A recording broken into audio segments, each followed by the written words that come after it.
Social democratic party of India രാജ്യത്തിന്റെ വീണ്ടെടുപ്പിനെന്ന പ്രമേയമുയർത്തി പാർട്ടിയുടെ സംസ്ഥാന പ്രസിഡന്റ് മൂവാറ്റുപുഴ അഷ്റഫ് മൗലവി നയിച്ച ജനമുന്നേറ്റ യാത്ര ഫെബ്രുവരി 14 കാസർഗോഡ് നിന്ന് ആരംഭിച്ചു.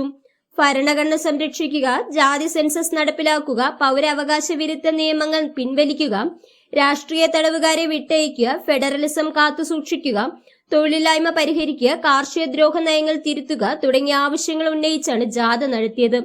തിരുവനന്തപുരം ജില്ലയിൽ 20-ാം തീയതി മുതൽ മണ്ഡലം കമ്മിറ്റികളുടെ കീഴിൽ വാഹനജാഥ നടന്നുവരുന്നു. ജാഥ പ്രചരണത്തിന്റെ ഭാഗമായി കാട്ടാക്കട മണ്ഡലത്തിൽ മണ്ഡലം പ്രസിഡന്റ് ജവാദ് കിള്ളി നയിക്കുന്ന ജാഥ ഇന്ന് ആരംഭിച്ചു. പ്രാവച്ചമ്പലത്ത് നിന്ന് രാവിലെ 8-ന് ജില്ലാ കമ്മിറ്റി അംഗം ഷജീർ കുറ്റ്യാമൂട് ഉദ്ഘാടനം നിർവഹിച്ചു. പ്രചരണ ജാഥ വിവിധ പഞ്ചായത്തുകളിൽ സഞ്ചരിച്ചു.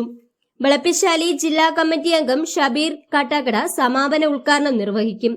മുഖ്യപ്രഭാഷണം അഷ്കർ തളിക്കോടാണ്.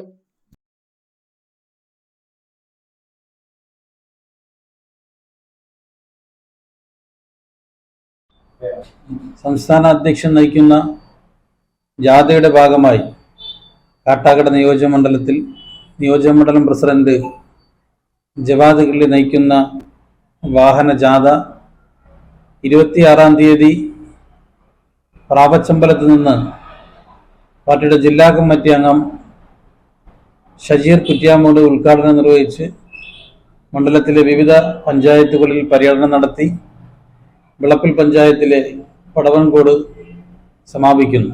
സമാപന യോഗം ജില്ലാ കമ്മിറ്റി അംഗം സബീർ കാട്ടാക്കട ഉദ്ഘാടനം ചെയ്യുകയും മുഖ്യപ്രഭാഷണം നടത്തിക്കൊണ്ട് അഷ്കർ തൊളിക്കോട് സംസാരിക്കുകയും ചെയ്യുന്നു.